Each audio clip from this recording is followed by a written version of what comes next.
Hey, what's going on? It's Doug Cunnington from Niche Site Project.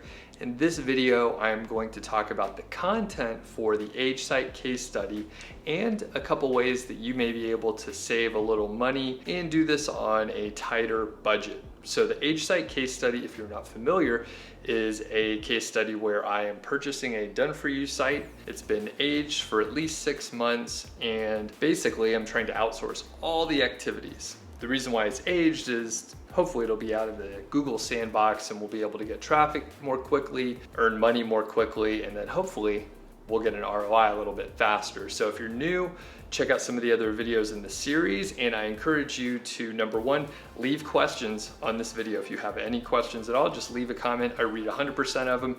It gives me great ideas for videos. And number two, you should also go to nichesiteproject.com/ASCS for Age Site case study, and you can see all my raw notes. So I haven't written like a blog post and narrative for this case study because it's live, it's going on right now. So I'm just sort of keeping notes, keeping people up to date and that sort of thing. So my budget for this project is in the $12,000 to $15,000 range for the first 6 months or so.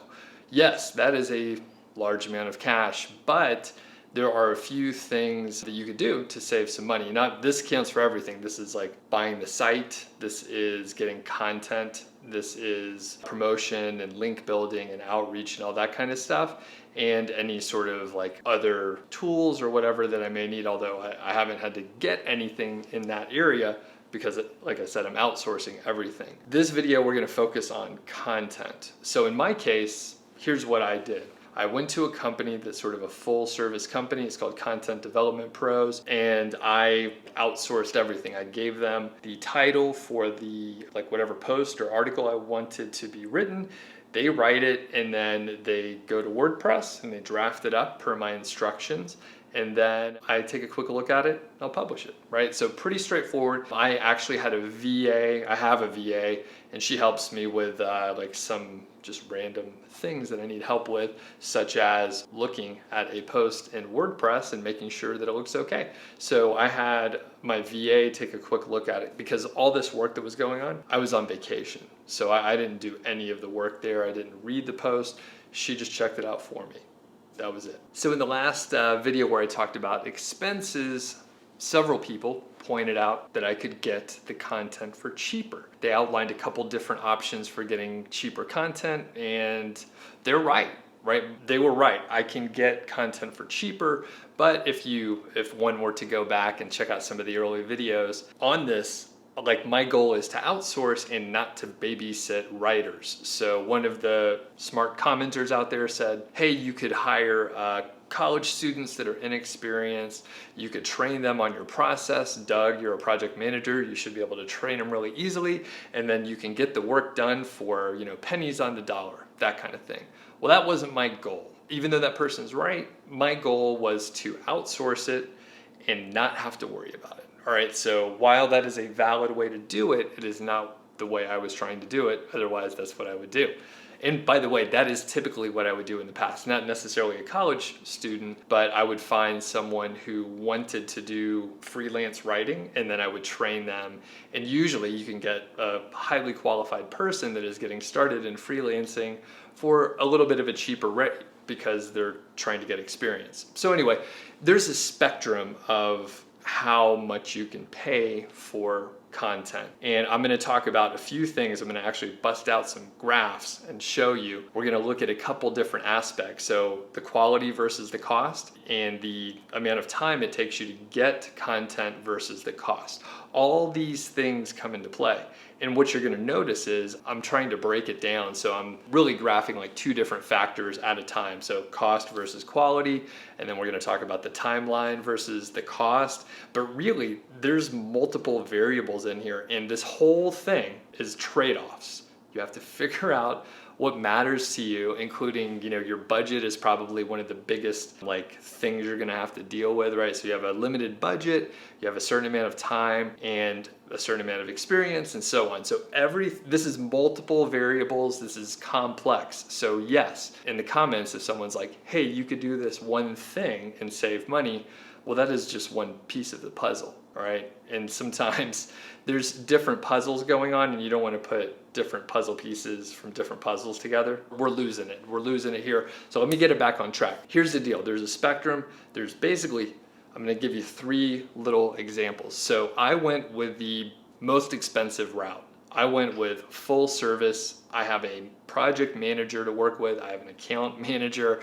I don't do much. I don't do much of the heavy lifting. That is what I prefer. I really don't want to like proofread the articles. I really don't want to do the keyword research. I really don't want to do all these little things that take up so much time. So I'm outsourcing everything. So that is the most expensive option. The cheapest option is to write it all yourself, do all the keyword research yourself, format everything, do the research, write it, do all the formatting, draft it in WordPress, everything. And that is just about free, all right? It takes your time, of course, which some may argue. I would argue that is the most valuable resource is your time, all right? Because you can't get that back. It's gone. Once that instant is gone, you lost the time. So I'm trying to buy back time with money, right? That's essentially what I'm doing. And there are many people in the audience, right, that maybe you have a larger budget, so you want to take advantage of that. You're using your money as a tool to buy back time in the context of content. So somewhere in the middle, you can hire freelancers and do the management yourself. So that's kind of like right in the middle. You can go to a service like Upwork, for example, hire freelancers individually. You serve as the editor, as the project manager, you train them, all that stuff. And it takes some time. There's some administrative costs associated with, just hiring someone, working through a service like Upwork or a marketplace, I guess you would call it. You could, cut some of those admin costs and go to maybe a place like Craigslist or some other, freelance marketplace. And you can essentially lower some of the admin costs. Every time you lower some of the admin cost or anything of that sort, usually you're losing some sort of like risk protection. So I enjoy hiring on Upwork because there are certain rights that you have as or I guess it's more of an operating agreement. As a client and as a freelancer, you guys are, engaging in an agreement and there are certain guidelines. So like if a writer does a really bad job or they're plagiarizing or something like that, I don't have to pay them. And in fact, I'm protected via the escrow that Upwork has. You can see all their, rights in terms of service and all that stuff if you want to read the fine print. But essentially, I am okay paying the admin cost because it gives me a little bit of risk protection for a deadbeat freelancer, for example. So, and the freelancer has protection too.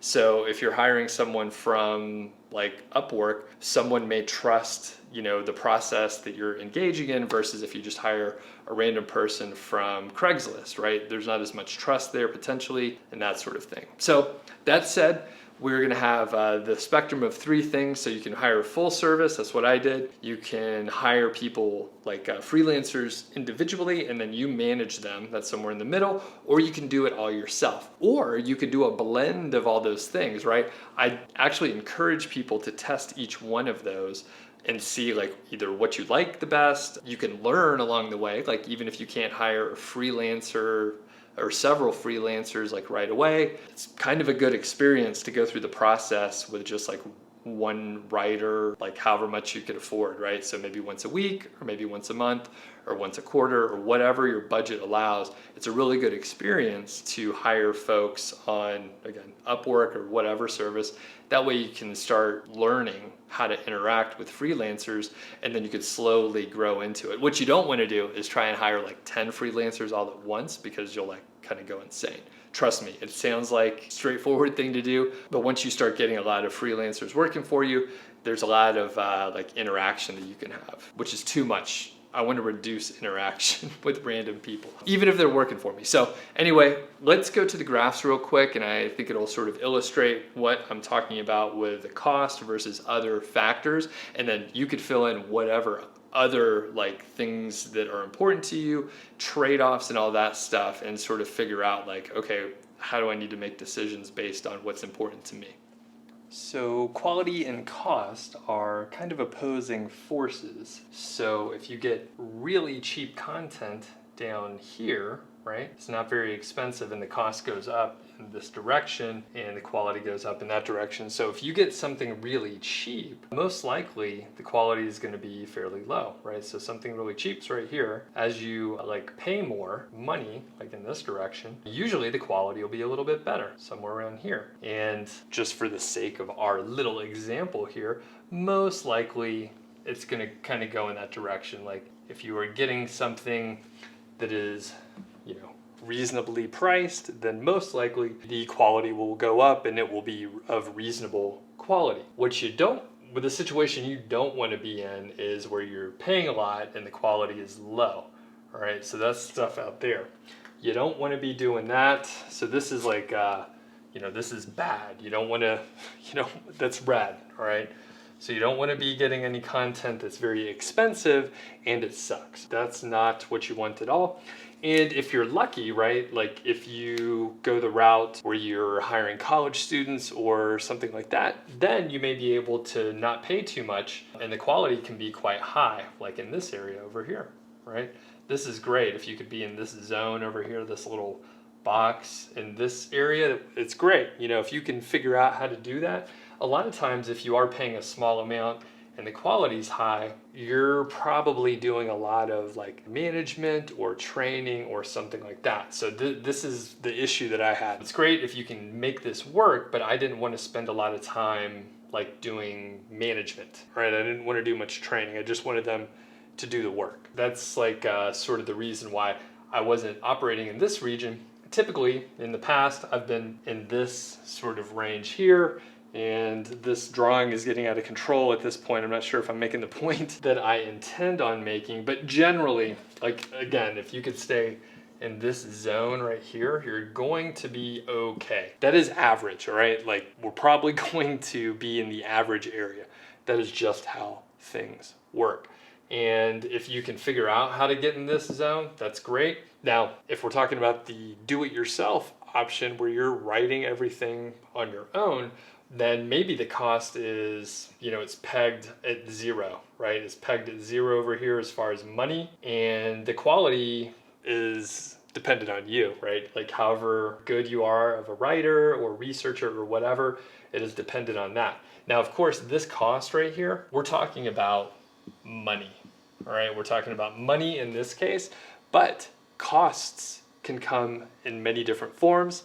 Like in the form of time, your costs can be associated with, I guess, like frustration or some other like sort of intangible emotional aspect. So you have to remember the thing that we're looking at here is cost. That is the thing that apparently everyone's super interested in, and that's why I'm harping on it. Now let's look at another variable associated with cost, or at least related to cost, dependent on cost as well, and that is the speed in which you can get work done. A lot of times the amount that you're paying is also related to like how fast the work can be done. It's not always related to it, but a lot of times you will see some correlation. So if you need work done really fast, imagine it like a rush job or something different, right? Let's say you have like a little household emergency, your toilet has overflowed, all right? There's some urgency there. You would like to have that work done pretty darn fast.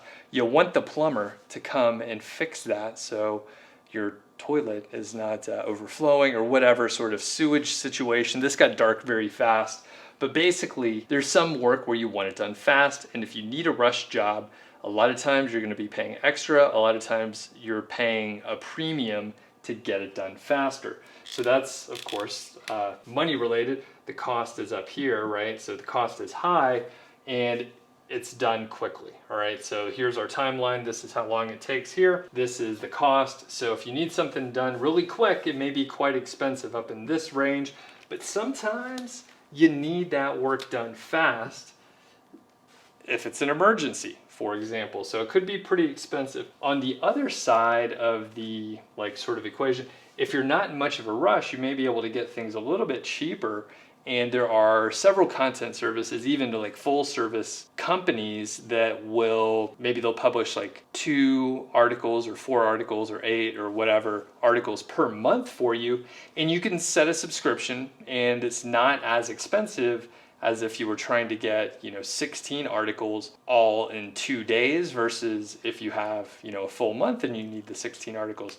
It takes a little bit less, I guess, effort just from an overall perspective, and it's a little easier to manage if you have a subscription or something like that. So in that case, the cost could be lower and the timeline's longer. It doesn't happen as fast, but that's okay because you're just trying to publish a few articles per month. Perhaps your budget allows for that. So you see we end up with sort of like different pockets here. Now, again, like most things, I'm aiming for generally the middle. So the cost is going to be roughly average and the time is going to be roughly average. You'll notice in my graphs, I'm not putting in any specific numbers. It doesn't matter, right? Like this will generally hold true. The slope of this line here, it can be different, right? Like maybe it's a little bit more like this, or maybe it's more steep or something like that. Maybe there's a curve in it, I don't know. Maybe we can get some kind of parabolic action going in there. It doesn't really matter, but you get the idea that you have trade-offs. So like, is cost really important? Do you need your cost to be like really tight? Do you have a limited budget is what I'm trying to say. So if you're locked into this amount right here and you cannot exceed this amount, well then you're playing down here. That's totally fine. You just have to know your constraints. This is all about constraints. This is all about trade-offs, and you have a limited budget that you could work with. So if your budget is this, then you have to think about that. And if your budget is this, you have to look at your other graph. Remember the one from before where we graph the cost down here and then the quality here. Well, as the cost goes down, usually the quality suffers too.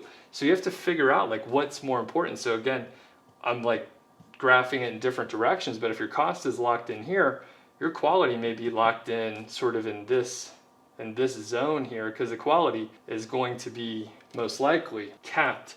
You're not going to be able to get the very best work if you're paying a much smaller amount. So you have to look at everything that's important to you, all the trade-offs that you have to make for your project. All right, so I hope that helps. Let me know if you have questions. Let me know if that confused you more than it helped, because that'll be good to know. All right, we'll catch you on the next one.